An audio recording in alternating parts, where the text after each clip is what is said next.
అది ద్వాపరయుగం ముగిసే కాలం. చరిత్రలో అప్పటి వరకు కనీ విని ఎరుగని ఒక మహాయుద్ధం జరుగుతున్న సమయం. రెండు మహాసేనలు ఒకదానితో మరొకటి ఢీకొంటున్నాయి. కొన్ని లక్షల బాణాలు ఆకాశంలో చేరి సూర్యకిరణాలనే కనుమరుగు చేశాయి. యుద్ధభూమి అంతా చచ్చిన శవాలు, కూలిన రథాలు, అగ్ని విస్ఫోటనాలతో నిండిపోయింది. గాయపడిన సైనికుల ఆర్తనాదాలతో ఆ ప్రదేశమంతా మారుమ్రోగిపోతోంది. రక్తపు మడుగులో పడి ఉన్న మృతదేహాలను పీక్కు తినడానికి ఆకాశంలో రాబందులు ఎదురుచూస్తున్నాయి. కనుచూపు మేరలో ఎక్కడ చూసినా విధ్వంసమే. అంతటి విధ్వంసంలో కూడా ఒక్క నిమిషం ఆ ప్రదేశమంతా నిశ్శబ్దం అలుముకుంది. ఆ యుద్ధం మధ్యలో సుమారు 150 సంవత్సరాలు పైబడిన ఒక పండు మొసలి అతని చేతిలోని ధనస్సుని విడిచిపెట్టి తన మృత్యువు కోసమై నిరీక్షిస్తున్నాడు. అతడికి 20 అడుగుల దూరంలో నిలబడి ఉన్న ఒక స్త్రీ తన ధనస్సును ఎక్కుపెట్టి తన ముందు ఎటువంటి ఆయుధం లేకుండా ఉన్న ఆ మొసలి భైరవుని గుండెలకు గురిపెట్టి వదిలింది. అయితే ఆ బాణం వెనుక నుండి మరో 100 బాణాలు ముందుకు వచ్చి అంగుళం కూడా ఖాళీ వదలకుండా ఆ వీరుని శరీరంలోని ప్రతి భాగంలో దిగబడ్డాయి. సాయంకాలం అస్తమించే సూర్యునిలా తన కర్తవ్యం పూర్తయిందంటూ ఆ వీరుడు నేలకూలాడు. కాని అతని శరీరం నేలను తాకకుండా ఆ బాణాలే అతడికి పట్టుపరుపులా మారాయి. అతడి శరీరమంతా రక్తంతో తడిసి ముద్దయింది. అంతటి బాధను అనుభవిస్తున్నా కూడా అతడి పెదవిపై చిరునవ్వు పోలేదు. కళ్ళ నుండి ఒక నీటి బొట్టు రాలింది. కాని అది దౌర్బల్యం వల్ల వచ్చిన కన్నీరు కాదు. ఆ నీటి బొట్టు ధర్మానికి ప్రతీక. అంపశయ్యపై నిద్రిస్తున్న ఆ యోధునికి ఒక్క క్షణం తన జీవితమంతా కళ్ల ముందు కనబడింది. మహాభారతం ఆరంభం నుంచి అంతం వరకు మనకు కనబడే ఏకైక వీరుడు ఎవరైనా ఉన్నారా అంటే అది శంతన మహారాజు పుత్రుడు, పరశురాముని శిష్యుడు, కురు వృద్ధుడు, మహామహితాత్ముడు భీష్ముడు మాత్రమే. భీష్ముడి జీవితం ఒక మనిషి ఎలా బ్రతకాలి అన్నది మనకు తెలియజేస్తుంది. తన తండ్రి కోసం రాజ్యాన్ని, రాజ్యం కోసం యవ్వనాన్ని, మనవళ్ల కోసం తన జీవితాన్నే త్యాగం చేసిన మహనీయుడు. తనకు విద్య నేర్పిన గురువునే ఎదిరించి పోరాడిన వీరుడు. యుద్ధం చెయ్యనని ప్రతిజ్ఞ చేసిన శ్రీకృష్ణుడి చేత ఆయుధం పట్టించిన పరాక్రమవంతుడు. 18 రోజులు జరిగిన కురుక్షేత్ర యుద్ధంలో కౌరవ సేనకి 10 రోజుల పాటు నాయకత్వం వహించి శత్రుసేనలను ముప్పు తిప్పలు పెట్టిన చండ శాసనుడు. ఆ గాంగేయుని పూర్తి జీవిత చరిత్ర గూర్చి ఇప్పుడు మనం తెలుసుకుందాం. హస్తినాపుర మహాసామ్రాజ్యాన్ని శంతనుడు పరిపాలిస్తున్నాడు. అతడి పాలనలో రాజ్యం అష్టైశ్వర్యాలతో తొలతూగుతోంది. ప్రజలందరూ సుఖ సంతోషాలతో జీవిస్తున్నారు. అయితే ఒకసారి శంతనుడు వేటకని అడవికి వెళ్ళగా అతనికి గంగానదీ తీరాన ఒక అత్యంత సౌందర్యవతి అయిన స్త్రీ కనిపించింది. ఆమెను చూసి పరవశించిపోయిన శంతనుడు ఆమె దగ్గరకు వెళ్లి తనను వివాహం చేసుకోమని కోరాడు. దానికి ఆ స్త్రీ, యువరాజా, నేను మిమ్మల్ని వివాహం చేసుకుంటాను. కాని వివాహం జరిగాక నేను ఏం చేసినా నాకు అడ్డు చెప్పకూడదు, ఎదురు ప్రశ్నించకూడదు. ఒకవేళ అలా చేస్తే నేను ఆ క్షణమే మిమ్మల్ని విడిచి వెళ్ళిపోతాను. ఈ ఒప్పందానికి ఒప్పుకుంటేనే నేను మిమ్మల్ని వివాహం చేసుకుంటాను అని అంది. ఆమె అడిగిన దానికి శంతనుడు అంగీకరించి ఆమెను వివాహం చేసుకున్నాడు. పెళ్లైన కొంతకాలానికి ఆమె గర్భాన ఒక మగబిడ్డ జన్మించాడు. అది చూసి శంతనుడు ఎంతగానో సంతోషించాడు. కాని ఆశ్చర్యకరంగా ఆమె ఆ బిడ్డను తీసుకుని గంగానది దగ్గరకు వెళ్లి శంతనుడు చూస్తుండగానే ఆ బిడ్డను ఆ నదిలో పడవేసింది. అది చూసి శంతనుడు నిర్ఘాంతపోయాడు, ఎంతగానో బాధపడ్డాడు. కాని ఆమెకు ఇచ్చిన మాటకు కట్టుబడి ఆమెను ఏమీ అడగకుండా మౌనంగా ఉండిపోయాడు. ఆ తరువాత ఒకరి తరువాత ఒకరుగా ఆమె గర్భాన 6 బిడ్డలు జన్మించారు. ఆ స్త్రీ ఆ 6 బిడ్డలని కూడా తీసుకుని వెళ్లి గంగలో పడవేసింది. అయినా శంతనుడు బాధను మనసులోనే దాచుకుని మౌనంగా ఉండిపోయాడు. ఆమె మళ్లీ గర్భం దాల్చింది. శంతనుడికి భయం మొదలయ్యింది. ఈ బిడ్డను కూడా ఆ రాక్షసి ఎక్కడ చంపేస్తుందో అని భయంతో వణికిపోయాడు.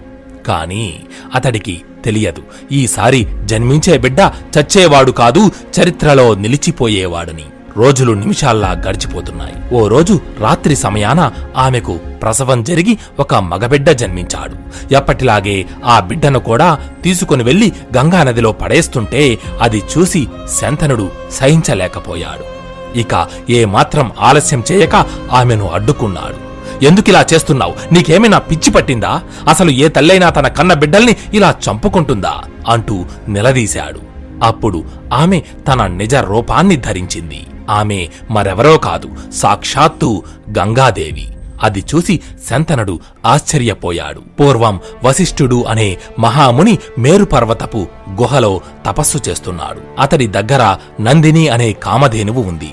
ఆ కామధేనువు మన మనసులోని కోరికలన్నింటినీ నెరవేర్చగలదు. మనం ఏం కావాలని కోరినా క్షణాల్లో తెచ్చిపెడుతుంది.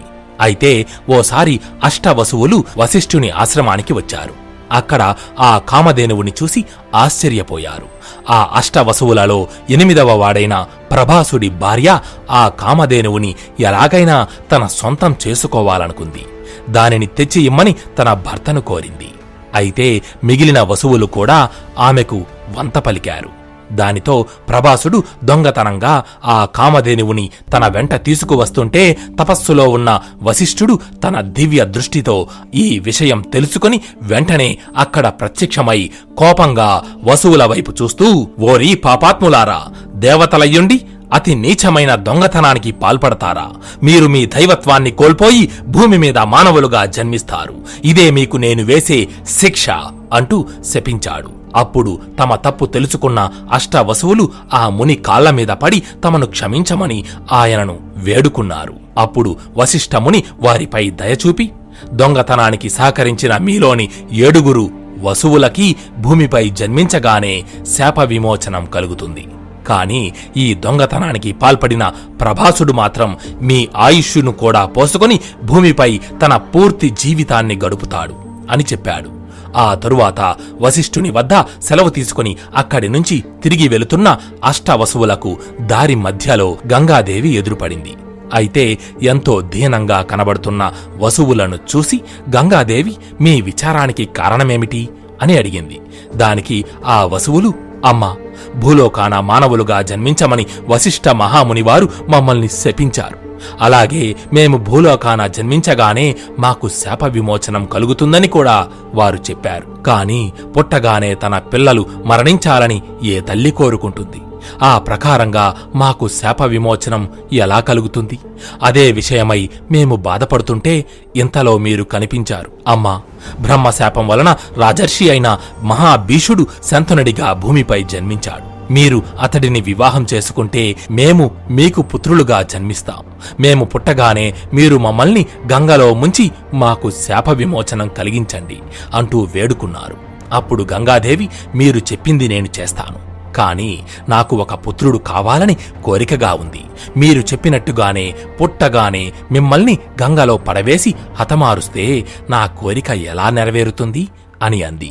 దానికి ఆ వసువులు, తల్లి, మాలో 8వ వాడైన ప్రభాసుడు మా అందరి ఆయుష్ కూడా కలగలుపుకొని అజేయుడై నీ పుత్రుడిగా భూలోకాన దీర్ఘకాలం జీవిస్తాడు. కాబట్టి మీరు ఏమాత్రం చింతించక మేము కోరిన దానికి అంగీకరించండి అంటూ ప్రార్థించారు.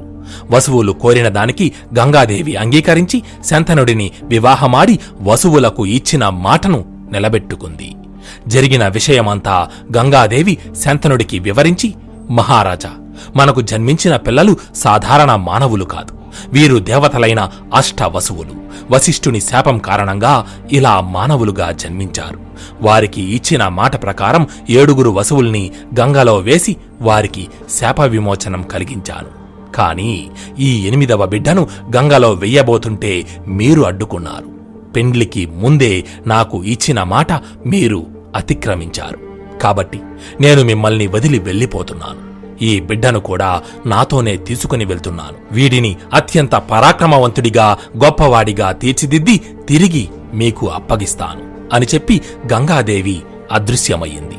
శంతనుడు కూడా తిరిగి హస్తినాపురికి వచ్చి రాజ్యాన్ని పరిపాలిస్తున్నాడు. ఇలా 17 సంవత్సరాలు గడిచాయి. జరిగిన సంఘటనలనే గుర్తుకు తెచ్చుకుంటూ శంతనుడు గంగానదీ తీరాన నిలబడి ఉన్నాడు. నదీ ప్రవాహాన్నే చూస్తున్న శంతనుడి కంటికి ఒక్కసారిగా గంగా ప్రవాహం ఆగిపోయినట్టు కనిపించింది. అది చూసిన అతను ఆశ్చర్యంతో ఆ నదిని అనుసరిస్తూ పరిగెడుతున్నాడు. అలా నది వెంట వెళుతున్న శంతనుడికి ఒక చోట ఆకాశం నుండి గుంపులుగా బాణాలు వచ్చి నదిలోకి వెళ్లి నదికి అడ్డుకట్టగా మారి గంగా ప్రవాహాన్ని అడ్డగించడం గమనించాడు. ఆ బాణాలు వేస్తోంది ఎవరా అని శంతనుడు తన తల పక్కకు తిప్పి చూడగా అక్కడ ఓ 17 సంవత్సరాల యువకుడు ధనుర్బాణాలు చేతధరించి నిలబడి ఉన్నాడు. శంతనుడు వెంటనే ఆ యువకుడి వద్దకు వెళ్లి అతడి వైపు చూస్తూ, నీ అద్భుత ధనుర్విద్యను చూసి నా మనసు పరవశించిపోతోంది పుత్రా. ఎవరివి నీవు? నీ తల్లిదండ్రులు ఎవరు అని అడిగాడు. అప్పుడు ఆ యువకుని వెనుక నుంచి గంగాదేవి ముందుకు వచ్చి, ఇతడు తన తండ్రిని ఒక క్షత్రియుడు చంపాడన్న కోపంతో 21 సార్లు భూమండలమంతా తిరిగి కనిపించిన క్షత్రియులందరినీ తన గొడ్డలి పదునికి బలి ఇచ్చిన పరశురాముడి శిష్యుడు, సాక్షాత్తు దేవదానవ గురువులైన బృహస్పతి శుక్రాచార్యుల వద్ద శాస్త్రాలను అధ్యయనం చేసినవాడు, వేదాంగాలలో పండితుడు, మీ పుత్రుడు దేవవ్రతుడు అని చెప్పింది.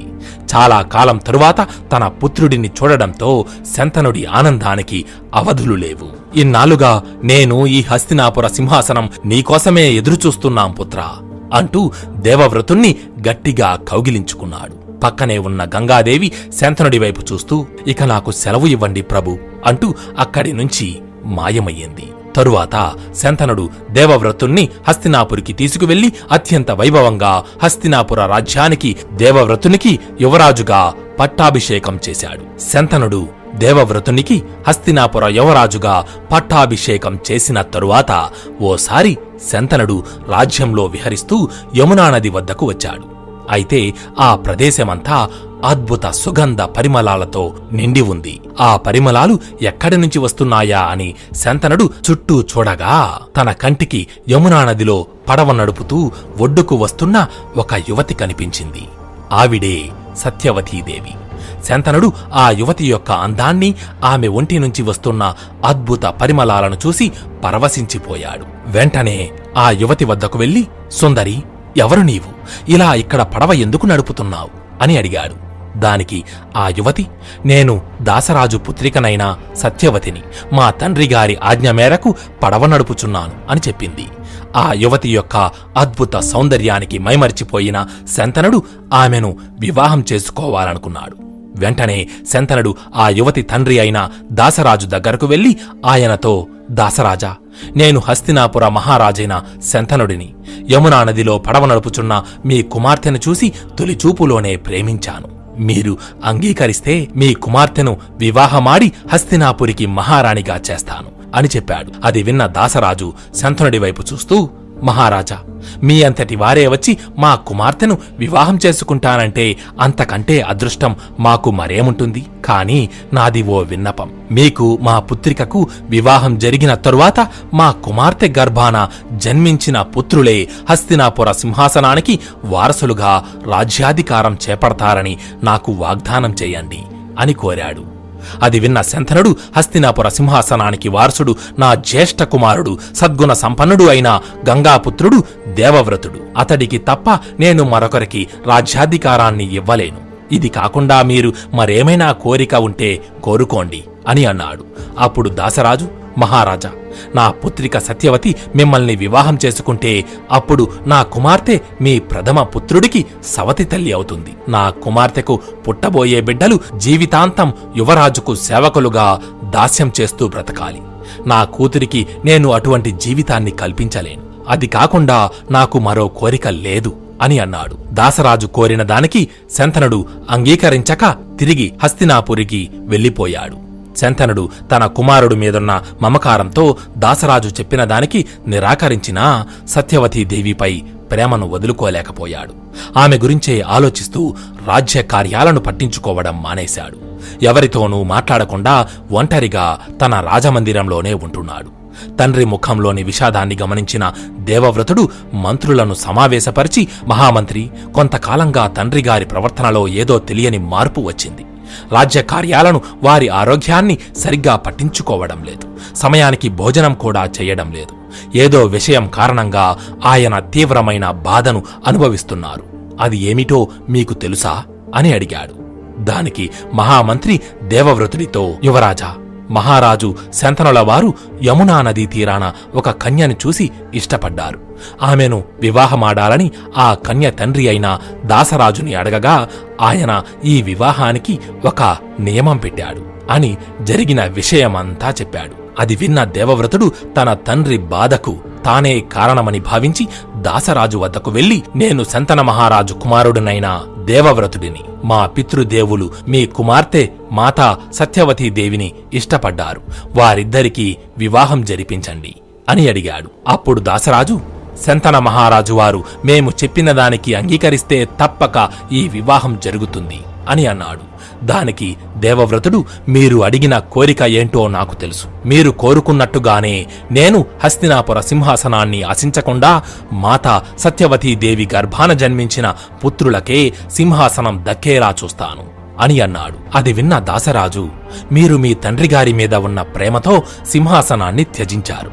కాని రేపు మీకు పుట్టబోయే బిడ్డలు మీ మీద ఉన్న ప్రేమతో రాజ్యాన్ని ఆశించరని నమ్మకం ఏముంది అని అన్నాడు. వెంటనే దేవవ్రతుడు దాసరాజుని సత్యవతీదేవిని తన రథంపై ఎక్కించుకుని హస్తినాపురికి తీసుకువెళ్లి అక్కడ రాజ్యసభలో శంతనుడి ముందు నిలబడి, సభలో ప్రముఖులు సామంతరాజుల మధ్యలో రాజ్య ప్రజలందరూ చూస్తుండగా, మా పితృదేవులు మహారాజు శంతనుల వారికి దాసరాజు పుత్రిక అయిన మాతా సత్యవతీదేవికి వివాహం జరిపించాలని నిశ్చయించుకున్నాను. మాత సత్యవతీదేవి గర్భాన జన్మించిన పుత్రులకే ఈ హస్తినాపుర రాజ్య సింహాసనంపై అధికారం ఉంటుంది. నేను ఇప్పటి నుండి ఈ సింహాసనానికి వారసుడిగా కాకుండా సేవకుడినై పరిరక్షిస్తాను. నేను నా వంశాభివృద్ధిని ఆశించకుండా ఆజన్మాంతం బ్రహ్మచర్య వ్రతాన్ని పాటిస్తాను అని పంచభూతాల సాక్షిగా ప్రతిజ్ఞ చేస్తున్నాను అంటూ భీషణ ప్రతిజ్ఞ చేశాడు. ఆ భీషణ ప్రతిజ్ఞకు దేవతలు ఆకాశం నుండి పూలవాన కురిపించారు. అప్పటి నుండి సమస్త విశ్వం గంగాపుత్రుడిని దేవవ్రతుడు అని కాక భీష్ముడు అనే పేరుతో కీర్తించింది. అప్పుడు శంతనుడు భీష్ముని వైపు చూస్తూ, పుత్రా, నీ పితృభక్తికి నా మనసు ఆనందంతో పులకరించిపోతోంది. నీకు ఇచ్ఛామృత్యువు వరాన్ని ప్రసాదిస్తున్నాను. ఇప్పటి నుండి నీ అంతటా నీవు కోరుకోకుండా చావు కూడా నీ దరికి చేరదు అని ఆశీర్వదించాడు. అయితే భీష్ముడు ఉండగా పాండవులకు కౌరవులకు మధ్య విభేదం ఎలా ఏర్పడింది? అసలు భీష్ముడు కౌరవుల పక్షాన ఎందుకు యుద్ధం చేశాడు? కురుక్షేత్ర యుద్ధంలో భీష్ముడు పోరాడిన తీరు, జీవితాంతం ధర్మాన్నే పాటించిన భీష్ముడి శరీరంలోకి అంగుళం కూడా ఖాళీ లేనంతగా అర్జునుడు బాణాలు ఎందుకు దింపవలసి వచ్చింది? అసలు భీష్ముడి నుంచి మనం నేర్చుకోవలసిన జీవిత పాఠాలు ఏమిటి అన్న విషయాలను మున్ముందు రోజుల్లో తెలుసుకుందాం. జై భీష్మ.